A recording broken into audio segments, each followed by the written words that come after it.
Assalamu alaykum wa rahmatullahi wa barakatuh. Il est un jour dans tout le calendrier de la création où les cieux s'inclinent vers la terre. Un jour où les anges s'assemblent, les péchés tombent comme les feuilles d'automne, et l'amour d'Allah coule comme une mer sans rivage. Ce jour, c'est le jour d'Arafat. Le prophète a dit « Il n'y a pas de jour où Allah affranchit plus d'esclaves de l'enfer que le jour d'Arafat. Il se rapproche et se vante d'eux devant les anges en disant « Que veulent-ils » rapporté par Muslim. Ce jour est un miracle suspendu dans le temps, une porte qui ne reste ouverte qu'un instant. Et pourtant, cet instant peut purifier une vie. Il peut effacer des années d'égarement, il peut laver des fautes qu'on croyait éternelles. Dans ce jour sacré, Allah écoute intensément. Il voit ton cœur, même s'il est brisé. Il entend ton souffle, même s'il est silencieux. Il lit ton intention, même si tes lèvres tremblent. Avant de continuer, je vous invite à vous abonner à notre chaîne et d'activer la cloche pour ne pas rater aucune vidéo, car chaque vidéo est un rappel qui permet de se connecter à son Créateur. Ensemble, marchons vers l'éternité. Si ce contenu te touche, laissez un like, bonne vidéo, et au milieu de cette miséricorde qui inonde le monde, un mot peut tout changer. Un mot ancien, immense, léger sur la langue mais lourd dans les balances. Ce mot, c'est le dhikr d'Arafat, celui que tous les prophètes ont prononcé, celui que le prophète a enseigné comme étant la meilleure parole à dire ce jour-là. Il a dit « La meilleure invocation que moi et les prophètes avant moi avons dite le jour d'Arafat est « La ilaha illa Allah, wahdahu la sharka la, lahu al-mulku wa lahu al-hamdu, wa huwa ala kulli shay'in qadr » rapporté par At-Tirmidhi. Cette parole, ce n'est pas juste un dhikr, c'est une clé, c'est une déclaration d'amour, c'est une confession d'abandon total, c'est un cri du cœur vers l'unique, une reconnaissance que tout dépend de lui et que rien n'a de valeur sans lui. Et toi, qu'attends-tu pour la dire? Pas seulement avec ta langue, mais avec tes larmes, avec ton besoin, avec ton vide intérieur, avec ce regret qui ronge ton cœur depuis si longtemps. Dis-le comme si c'était la dernière chose que tu dirais dans cette vie. Dis-le jusqu'à ce que ton âme s'ouvre. Dis-le jusqu'à ce que les chaînes invisibles tombent. Mais avant de goûter à la profondeur de cette parole, il faut comprendre pourquoi elle est si puissante et comment elle a le pouvoir d'effacer tous les péchés.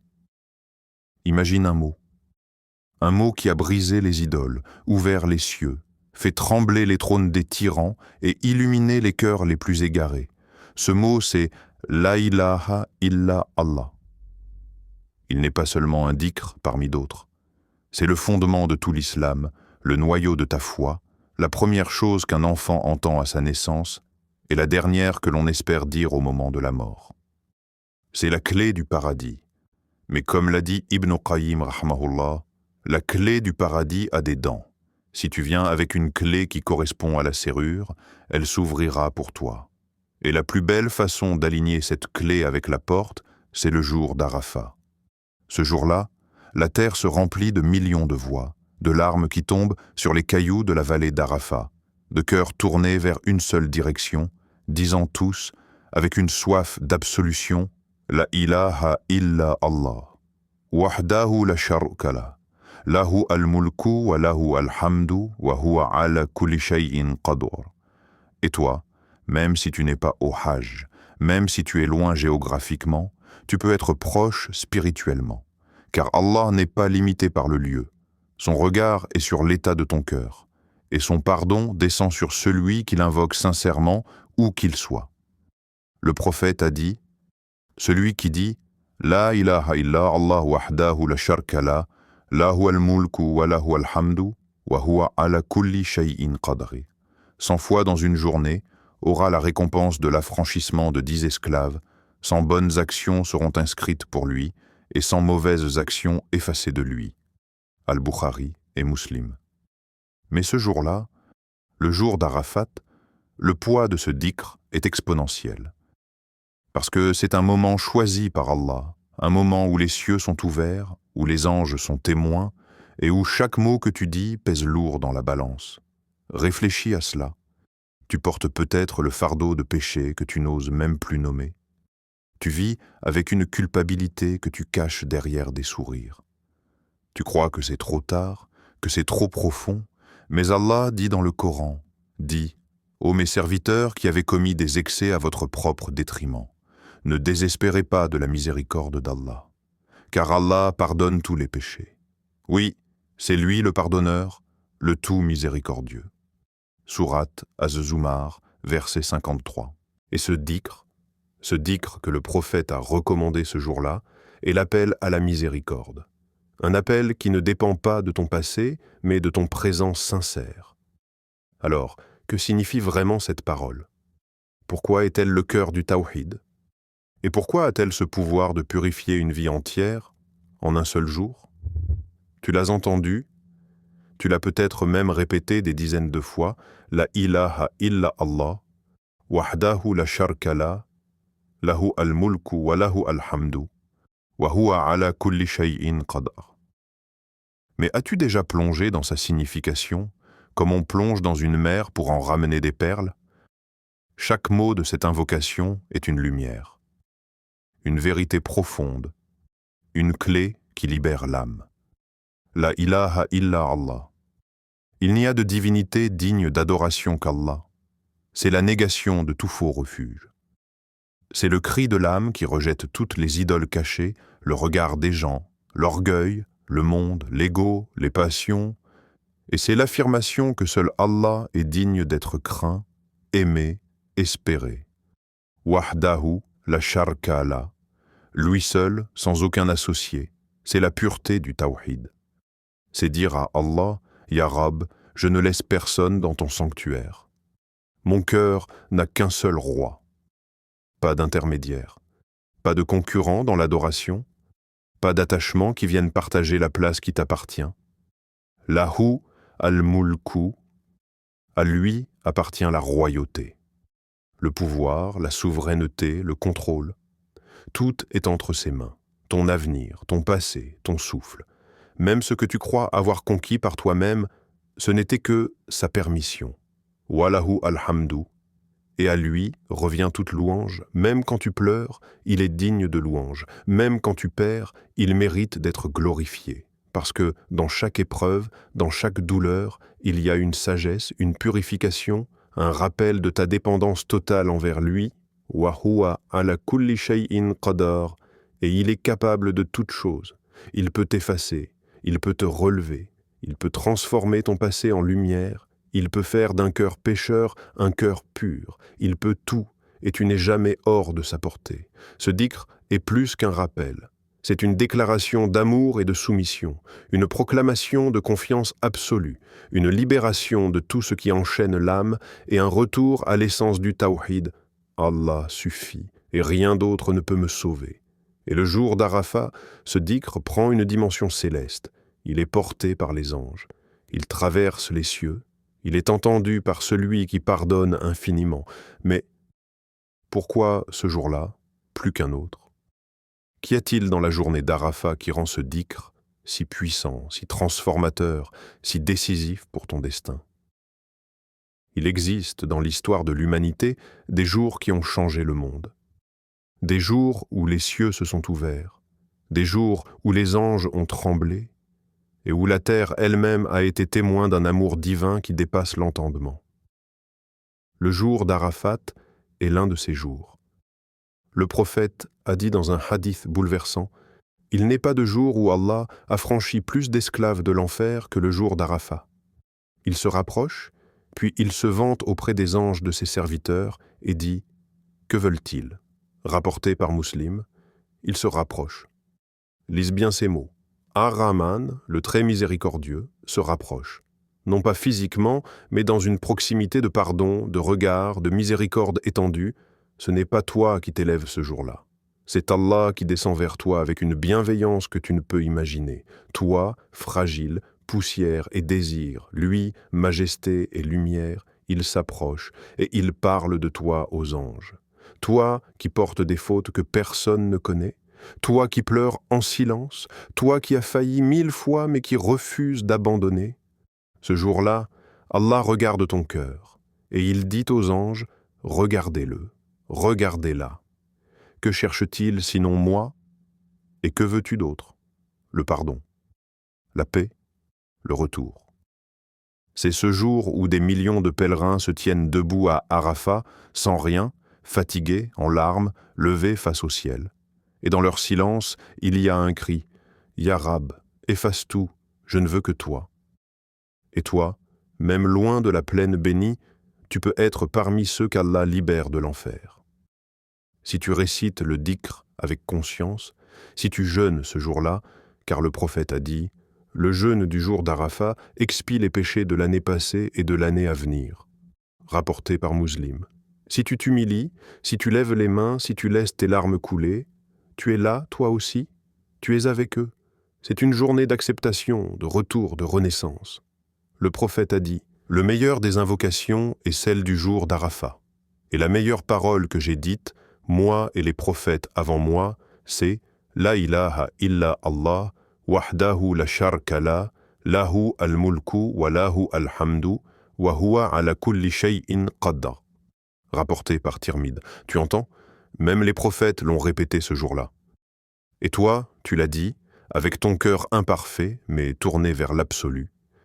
Et dans cette parole, dans cette lumière, peut commencer la réécriture de ton histoire. Mais comment s'assurer que ce dhikr touche vraiment ton cœur et ne soit pas qu'un simple murmure parmi d'autres? Répéter des mots, beaucoup le font, mais peu les vivent. Et pourtant, ce jour-là, le jour d'Arafat, Allah n'écoute pas seulement les lèvres.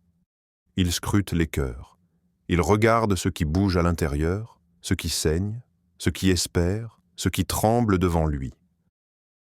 Alors pose-toi cette question.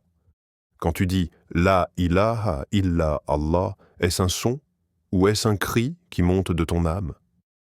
Le dhikr devient lumière quand il vient du cœur. Le dhikr devient un pont vers Allah quand il est prononcé avec présence, sincérité, abandon. Allah dit dans le Coran, « Les croyants sont ceux dont les cœurs frémissent quand on mentionne Allah. » Sourate Al-Anfal 8.2. Et toi, ton cœur frémit-il? Ou est-il encore endormi, perdu dans les bruits du monde? Tu veux que ce dhikr efface tes péchés? Alors dis-le comme un affamé appelle à l'aide. Dis-le comme si c'était ton dernier souffle. Dis-le en pensant à toutes tes fautes et en disant « Ya Rab, je t'appartiens malgré mes égarements. Il n'y a que toi et je reviens à toi. » Fais du jour d'Arafat un jour de rupture avec le passé. Un jour où tu dis à ton âme « Tu as assez dormi. Il est temps de revenir à la vérité, à celui qui t'a créé, à celui qui t'attend. » Car ce n'est pas juste un dhikr, c'est une déclaration d'allégeance, c'est un serment d'amour, c'est un acte d'adoration sincère qui peut t'ouvrir les portes du pardon et faire de toi un ami d'Allah. Et n'oublie pas, ce jour-là, le shaitan est humilié. Dans un hadith, le prophète a dit « Shaitan n'est jamais vu plus petit, plus repoussé, plus humilié, plus en colère que le jour d'Arafat, en raison de ce qu'il voit de la descente de la miséricorde d'Allah et du pardon qu'il accorde aux grands péchés. » Miwata de Malik. Pourquoi? Parce qu'il voit ceux qu'il croyait perdus revenir. Il voit des péchés effacés, des cœurs lavés, des âmes purifiées. Et il sait que ce qu'il a semé pendant toute l'année peut être détruit en un seul jour. Mais alors, comment vivre cette journée de manière concrète? Que faut-il faire du lever au coucher du soleil pour être de ceux qu'Allah regarde avec amour et qu'il affranchit de l'enfer? Le jour d'Arafat n'est pas un moment à attendre. C'est un rendez-vous divin à préparer, comme on se prépare à rencontrer un roi. Mais ce roi-là est ton créateur, ton maître, ton bien-aimé. Ce jour, Allah te tend la main, et ta réponse, c'est ta manière de vivre chaque heure de cette journée sacrée. Alors, comment organiser ta journée d'Arafat pour qu'elle soit une offrande entière à Allah? Première, la veille, prépare ton cœur. Le prophète jeûnait le jour d'Arafat. Prépare donc ton intention dès la nuit précédente. Avant Fajr, lève-toi pour prier Qiyam, réciter le Coran et faire des douas en secret. C'est la nuit où tu parles à ton Seigneur comme un enfant qui revient chez lui après s'être perdu. 2. Dès Fajr. Isole-toi intérieurement. Même si tu es en famille, même si tu travailles, détache-toi intérieurement du monde. Fais de ton cœur un désert, et dans ce désert crie ce dhikr, La ilaha illa Allah wahdahu la sharka la, lahu al-mulku wa lahu al-hamdu, wa huwa ala kulli shay'in qadir. Répète-le encore et encore avec chaque battement de cœur. 3. Récite intensément le dhikr. Ce n'est pas le moment de bavarder. Même les anges écoutent ce jour-là. Le prophète a dit « Le meilleur dhikr que moi et les prophètes avant moi avons prononcé est « La ilaha illa Allah » rapporté par Tirmidh. Ne cherche pas l'originalité, cherche la profondeur. C'est dans la répétition sincère que l'âme se transforme. 4. Allonge tes douas. Ose demander. Ce jour-là, toutes les portes s'ouvrent. Demande pour ta dunya, mais surtout pour ton akhira. Demande un cœur pur. Demande la lumière du tawhid jusqu'à ta tombe. Demande d'aimer Allah plus que tout. Tu veux pleurer? Pense à tes fautes. Et si tu ne pleures pas, force ton cœur à se rappeler ce qu'il a oublié. 5. Réduis tout ce qui t'éloigne. Téléphone, réseau, discussions inutiles. Fais silence. Car dans le silence, tu entendras ton âme. Et tu entendras peut-être par la grâce d'Allah le frémissement de son pardon qui descend doucement vers toi. Le jour d'Arafat, tu n'as pas besoin d'être à la Mecque. Mais tu dois faire de ton cœur une plaine d'Arafat. Un endroit nu, sincère, face au ciel, sans prétention, sans masque, toi et lui. Et quand le soleil se couchera, le monde entier paraîtra identique. Mais toi, tu ne seras plus le même. Mais est-ce que ce pardon dure? Ou est-ce que l'homme retombe toujours? Comment conserver cette lumière après le coucher du soleil? Le soleil descend lentement. Les ombres s'allongent sur la terre. Et toi, tu as répété ton dhikr des centaines de fois. Tu as levé les mains, tu as pleuré, tu as demandé.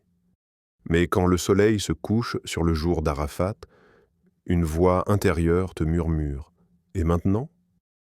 Est-ce que tout va recommencer comme avant? C'est là que commence la vraie épreuve. Pas pendant le dhikr, mais après. Car ce qu'Allah veut voir, ce n'est pas seulement ta ferveur momentanée, mais ta fidélité prolongée. Il veut voir si, après la tempête d'émotions, tu vas tenir la corde du tawhid, même quand la nuit retombera sur ton cœur. Le prophète a dit « Celui dont le jeûne du jour d'Arafat est accepté, Allah lui pardonne ses péchés de l'année écoulée et de l'année à venir », rapporté par Muslim. Mais ce pardon, ce n'est pas une porte à ouvrir pour retourner au péché. C'est une page blanche à écrire avec crainte et amour. C'est une nouvelle naissance qui demande vigilance, constance et gratitude. Et cette gratitude, elle commence où? Dans la constance du dhikr. Ne limite jamais la ilaha illa Allah au jour d'Arafat. Fais-en ton souffle, ton rempart, ton miroir. Souviens-toi, ce mot te suivra dans la tombe. Il sera ta lumière dans l'obscurité. Et si Allah te l'accorde au moment de ta mort, il sera ta clé pour le paradis. Et puis, sois vigilant, car Shaitan n'accepte pas ta renaissance. Il va revenir, avec les mêmes ruses, les mêmes distractions, mais cette fois, tu es averti. Alors protège ce que tu as gagné. Entoure ton cœur de dhikr, entoure tes pas de tauba, entoure ta langue de prière, et surtout, n'oublie pas d'où tu viens. Tu viens d'un jour où Allah t'a regardé avec miséricorde. Tu viens d'une lumière descendue du ciel. Tu viens d'une invocation à laquelle Allah a peut-être déjà répondu. Mais il reste une chose essentielle.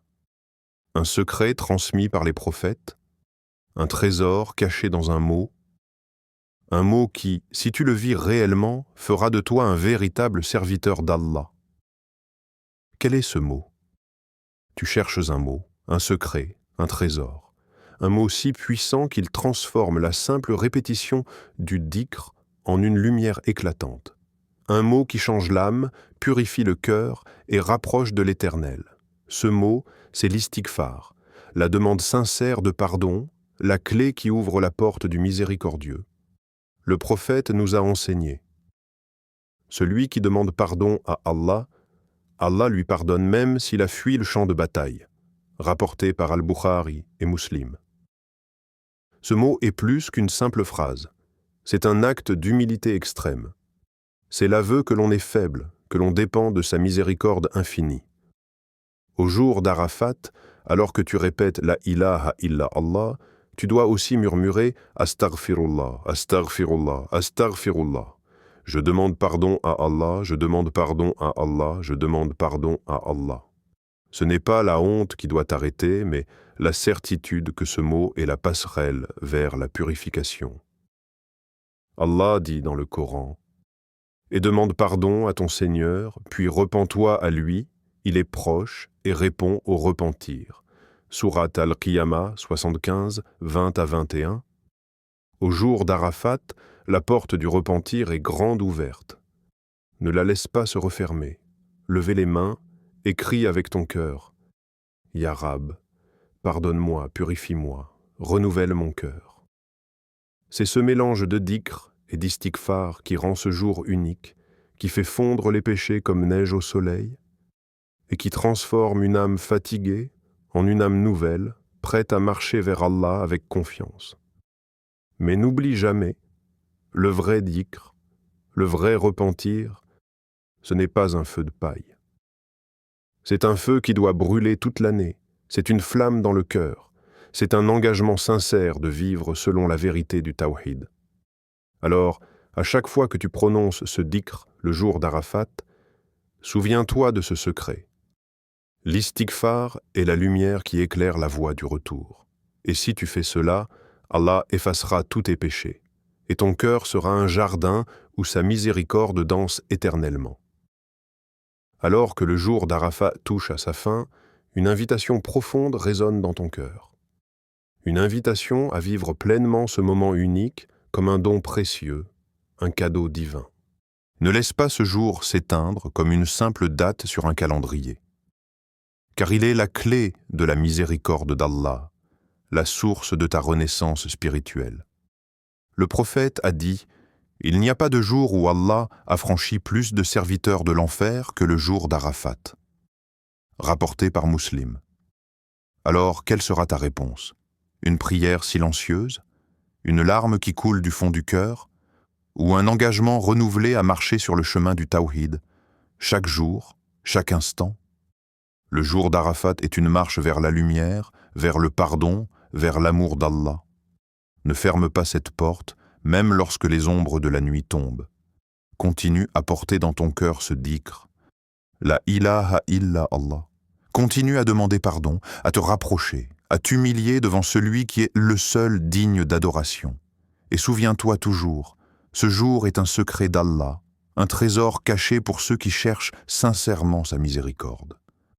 Que ta foi grandisse comme un arbre puissant, enraciné dans le tawhid, que ton cœur soit pur comme l'eau claire d'une source divine, et que ta vie soit un reflet lumineux de l'amour d'Allah. Merci d'avoir pris le temps de regarder cette vidéo jusqu'au bout. Si ce n'est pas encore fait, je t'invite chaleureusement à t'abonner à Chemin du Tawhid pour ne rien manquer de nos marches spirituelles vers la lumière d'Allah. N'oublie pas de liker cette vidéo si elle a touché ton cœur, d'activer la cloche pour recevoir chaque rappel qui nourrit l'âme, et surtout, partage cette vidéo avec tes proches, car ce rappel pourrait être la lumière qui illumine leur chemin et les rapproche d'Allah. Qu'Allah te bénisse, te guide sur le droit chemin et remplisse ton cœur de paix et de miséricorde. Assalamu alaykum wa rahmatullahi wa barakatuh.